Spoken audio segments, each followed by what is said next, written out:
आज 22 मई की press briefing की जा रही है। आज 167 सैंपल जबलपुर ज़िले के भेजे गए थे मेडिकल कॉलेज और ICMR लैब में। आज दिनांक तक कुल भेजे गए सैंपल 5225 हैं।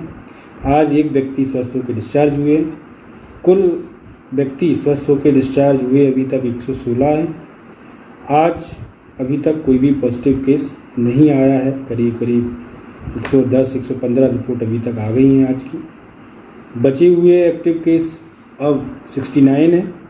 कुल पॉजिटिव केस 194 है। आज दिनांक तक मृत मरीजों की कुल संख्या 9 है। कुल कंटेनमेंट क्षेत्र 12 है।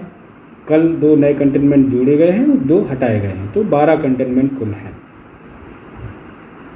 इंस्टीट्यूशनल क्वारंटाइन में 703 लोग हैं। होम क्वारंटाइन में 8534 लोग हैं। अभी कल शांति समिति की बैठक ईद को त्यौहार को देखते हुए ली गई थी और कल जिसके बारे में बताया भी गया था, प्राइवेट चिकित्सक और जो हॉस्पिटल एसोसिएशन है, IMA है, इनके साथ भी बैठक की गई थी। फीवर क्लिनिक स्थापित सब जगह किए जा रहे हैं क्योंकि अब व्यवस्थाओं को खुलना भी है और कोरोना के साथ साथ कोरोना की भी सावधानी रखी जानी है, तो फीवर क्लिनिक भी चलेंगे और अन्य बीमारियों के इलाज भी निजी चिकित्सालयों में, शासकीय चिकित्सालयों में होंगे। आज एक रामनगरा जो वाटर सप्लाई स्कीम है जबलपुर नगर निगम की, उसके एक लाइन में फॉल्ट आया है मेडिकल कॉलेज के सामने। वहाँ मेडिकल कॉलेज के ठेकेदार ने बिना नगर निगम की अनुमति के, बिना सक्षम अनुमति के अपनी पाइपलाइन का काम करने के दौरान रामनगरा पाइपलाइन को क्षतिग्रस्त किया। उससे हमारी रामनगरा प्लांट से जो वाटर सप्लाई होती है वो प्रभावित हो गई है। ठेकेदार पे FIR हुई है और जिन लोगों को निगरानी करनी थी PIU के अमले को, जो कि जिसका काम मेडिकल कॉलेज में चल रहा है जिस एजेंसी के माध्यम से, उन अधिकारियों पे भी कार्रवाई प्रस्तावित की गई है और ठेकेदार के खिलाफ FIR दर्ज की गई है। लेकिन आगामी समय में हमारे यहाँ ईद का त्यौहार है और पूरा हमारा गोवलपुर और पूरा सराफा और पूरा जो ये हमारा एरिया है वो प्रभावित पानी की सप्लाई से हुआ है। उसमें हमारे कुछ कंटेनमेंट क्षेत्र भी हैं, लेकिन हम टैंकरों के माध्यम से, फायर ब्रिगेड के माध्यम से, ट्रैक्टर टैंकर के माध्यम से पानी की पर्याप्त व्यवस्था रखेंगे। वो निर्देशित नगर निगम को कर दिया गया है। पानी की कमी नहीं होगी।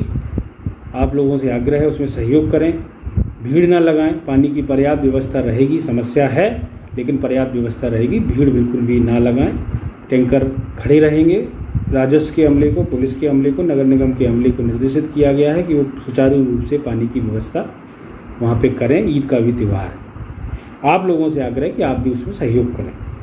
एक अफवाह चल रही है कि आगामी 3 दिवस में कर्फ्यू लगाया जाएगा, तो ऐसे अफवाह जो झूठी अफवाह फैलाते हैं सोशल मीडिया पे, उनको चिन्हांकित किया जा रहा है, कार्रवाई भी की जा रही है।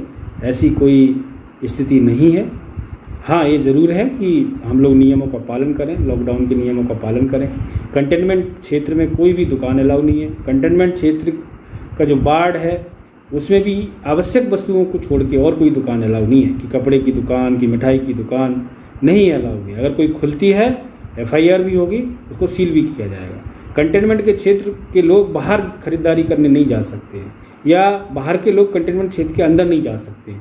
ये नियमों का हमें पालन करना पड़ेगा। जो नियम का पालन नहीं करेगा उस पर FIR दर्ज होगी और उस पर सख्त कार्रवाई की जाएगी। आप सभी से आग्रह है कि उसमें हमारा सहयोग करें। लेकिन जो 3 दिन का लॉकडाउन कर्फ्यू, सख्त कर्फ्यू का जो अफवाह है वो झूठी है और उसमें कोई सच्चाई नहीं है। लेकिन हमें सख्ती बनाना है। हम सख्ती लगातार बनाएंगे जिससे कि नियमों का पालन हो और लॉकडाउन के नियम निर्देश का पालन लगातार होता रहे। उसमें आप सबका सहयोग भी बहुत आवश्यक है। जो निर्देश आए हैं गृह विभाग के कि सैलून वगैरह खुल सकते हैं, तो उसमें अभी वो ग्रीन जोन के लिए हैं। ग्रीन जोन के ज़िलों में वो खुल गए, हमारे यहाँ अभी नहीं खुलेंगे। समस्या है। जो सैलून संचालक हैं, जो हमारे केश शिल्पी भाई हैं, जो उनके कर्मचारी हैं सैलून के, लेकिन हमें अभी उसकी अनुमति नहीं है। हम अभी नहीं खोलेंगे। मदद हम सब कर रहे हैं। आज रेड क्रॉस के माध्यम से 300 जो केश शिल्पी भाई हैं उनको राशन दिया गया, और भी जो सैलून के कर्मचारी हैं उनको हम राशन देंगे। रेड क्रॉस में संपर्क कर सकते हैं वो लोग, लेकिन अभी सैलून नहीं खुलेंगे। अभी ग्रामीण क्षेत्रों में गेहूं की खरीदी चल रही है, 26 तक होना है। चने की खरीदी 10 जून तक होना है, 26 मई तक गेहूं की खरीदी होना है। समापन की ओर है खरीदी, चने की खरीदी 10 जून तक होगी। ग्रामीण क्षेत्रों में हमारे यहाँ गर्मी की फसल में उड़द मूंग लगा हुआ है, उसमें किसान भाइयों को समस्या आ रही है कि जो कटाई के लिए मजदूर चाहिए वो डिंडोरी मंडला ज़िले से आते हैं, सिवनी ज़िलों से आते हैं, कुछ लोग लखनादौन क्षेत्र से, हंसौर क्षेत्र से, तो उसमें कोई समस्या ना हो लाने में उनको, और कोविड के जो निर्देश हैं उसका पालन हो, उसके लिए उप संचालक कृषि को नोडल अधिकारी निगम साहब हैं उनको बनाया गया है। उनसे संबंधित लोग संपर्क कर सकते हैं, उनको अधिकृत किया गया है, वो पास भी जारी कर सकते हैं ऐसे मजदूर भाइयों को लाने के लिए। और पूरे निर्देश जो कोविड के हैं, प्रोटोकॉल है कि वही 5 ही मजदूर एक टाइम पे कटाई करेंगे, दूरी बना के रखेंगे, मास्क पहनेंगे, सैनिटाइजर साबुन की व्यवस्था रहेगी, रुकने की उनकी व्यवस्था रहेगी, फिजिकल डिस्टेंसिंग का पालन संबंधित किसान भाई कराएंगे। वो सारे निर्देशों का पालन कराने के लिए उनको अधिकृत किया गया है। जो किसान भाइयों को समस्या है उप संचालक कृषि से वो संपर्क कर सकते हैं, जिनको भी अपनी उड़द मूंग गर्मी की फसल की कटाई के लिए मजदूरों की आवश्यकता हो।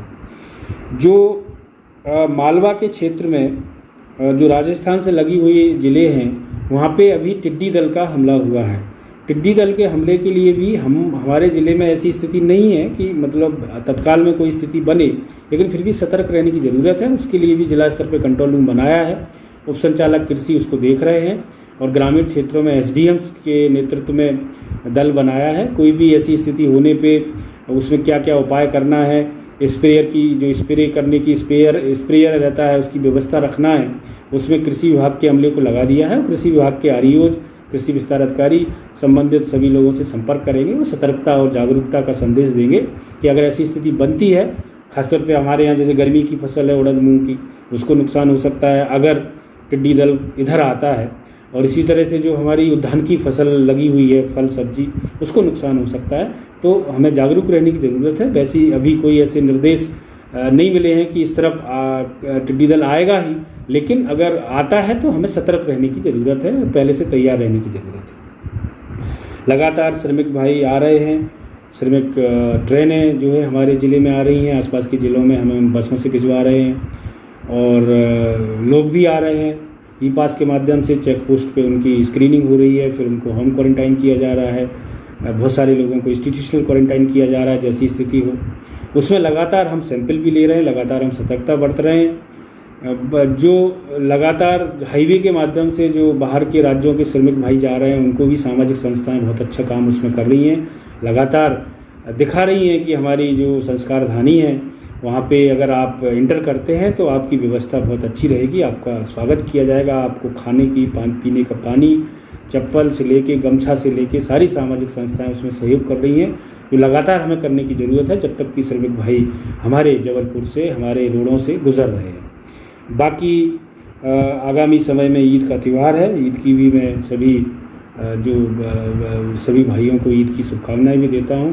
हमारा ज़िला समन्वय वाला ज़िला है, हमारा शहर संस्कारधानी समन्वयवादी है, सभी त्यौहार हैं मिलजुल के मनाए जाते हैं। कोविड को देखते हुए रिस्ट्रिक्शंस हैं, नमाज जो है केवल 5 लोग ही अदा करेंगे, जैसे कि पहले भी शांति समिति में चर्चा हुई है, निर्णय हुआ है, वैसी ही कार्रवाइयाँ होंगी, कोई किसी की अफवाह में नहीं आए। लगातार हम लोग मिल के इस महामारी से लड़ रहे हैं, एक लंबा लड़ाई है, और उसमें लगातार सकारात्मक बने रहें, लगातार सहयोग का वातावरण बना रहे, वो सबसे आवश्यक है। फिजिकल डिस्टेंसिंग, मास्क पहनना, भीड़ इकट्ठी ना होना, गंदगी ना फैलाना, साबुन से हाथ धोना, ये लगातार हमें बनाए रखना है, वो आप लगातार करते रहिए। आप सभी का धन्यवाद। अपने आसपास की हर छोटी बड़ी खबर देखने के लिए हमारे चैनल पुलिस ब्यूरोक्रेट्स न्यूज को बेल आइकन दबाकर सब्सक्राइब करें, जिससे आपको हर खबर समय से मिलती रहे। अधिक जानकारी के लिए हमसे संपर्क करें। हमारे कॉन्टैक्ट नंबर हैं 9039011886 एवं 9770229999।